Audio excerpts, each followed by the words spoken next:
네, 효성그룹의 조성래 명예회장이 지난주 금요일 향년 89세로 별세했습니다.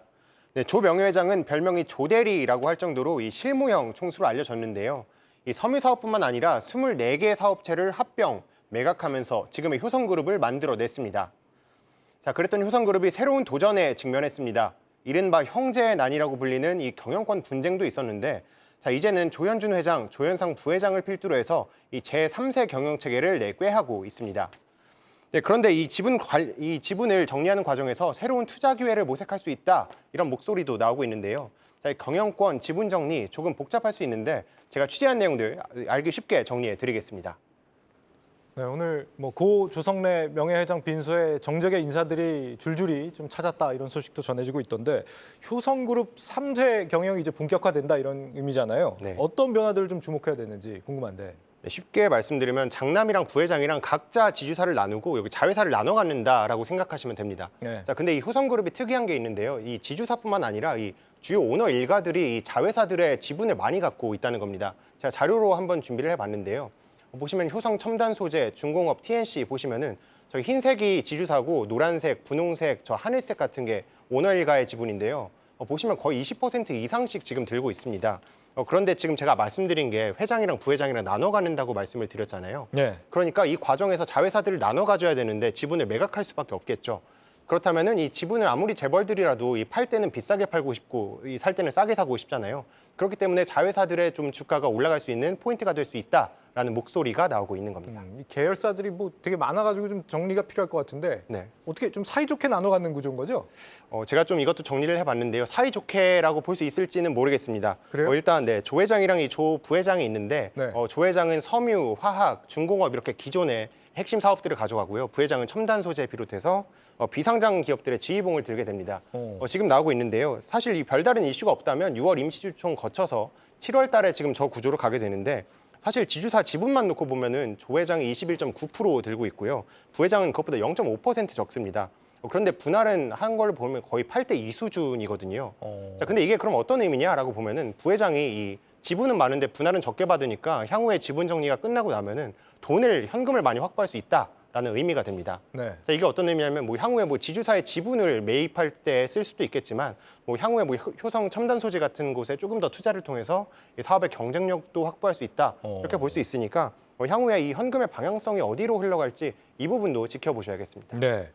TNC와 첨단 소재를 주축으로 좀 양분되는 개편이 이루어진다는 걸 알 수 있는데 이사님 이런 변화가 지금 효성그룹 전체적으로 봤을 때 좀 긍정적이라고 보시나요? 일단 중장기적으로 본다면은 긍정적으로 흘러갈 가능성이 높다고 보고 있습니다. 이제는 하지만 이제 지금 당장만 놓고 본다면 그렇게 드라마틱한 주가의 어떤 변동성은 없는 것 같습니다. 당장 효성 하나만 좀 기대감에 의해서 급등했다고 다시 한번 급락하는 모습이 나오고 있고 그 외 대부분의 계열사들의 주가 흐름은 이렇다 움직임을 보여주지 못하고 있는 상황이죠. 왜냐하면은 시장이 좋아하는 움직임은 결국은 경영권 분쟁이거든요. 그런데 경영권 분쟁이 이제 거의 없지 않겠습니까? 그 결과가 없기 때문에 그렇게 되면 시장은 경영권 분쟁이 없는 효성그룹주들의 경우에는 그렇게 또 모멘텀 플레이를 할 수가 없다라고 좀 판단을 한 것 같습니다. 그래서 일단 효성그룹주들 경우에는 말씀하신 것처럼 중장기적으로 좀 긍정적인 흐름을 기대를 해볼 수 있겠지만 당장 경영권 분쟁과 관련된 어떤 그런 모멘텀 플레이를 하기는 좀 어렵다라고 정리하겠습니다.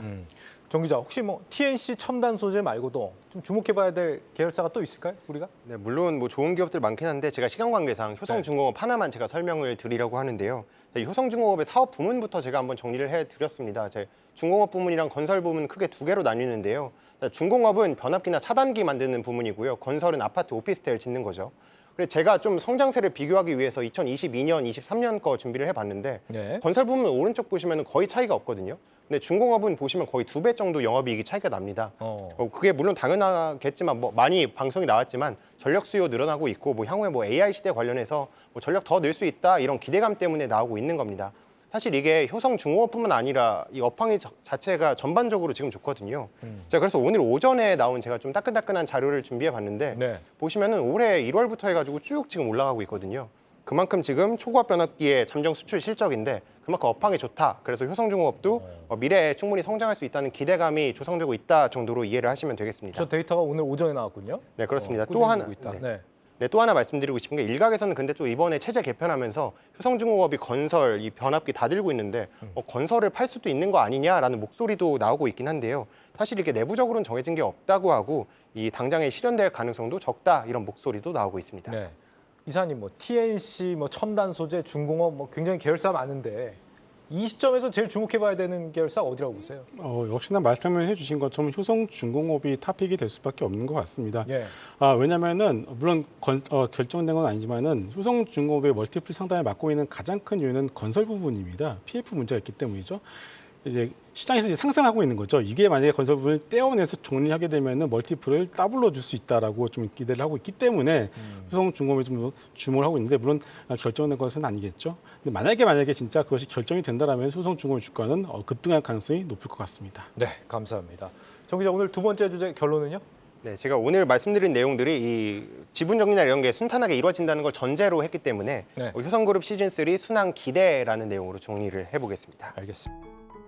계속해서 다양한 경제 이슈를 알고 싶다면 구독과 좋아요, 알림 설정 부탁드립니다. AI 캐스터 권미정이었습니다.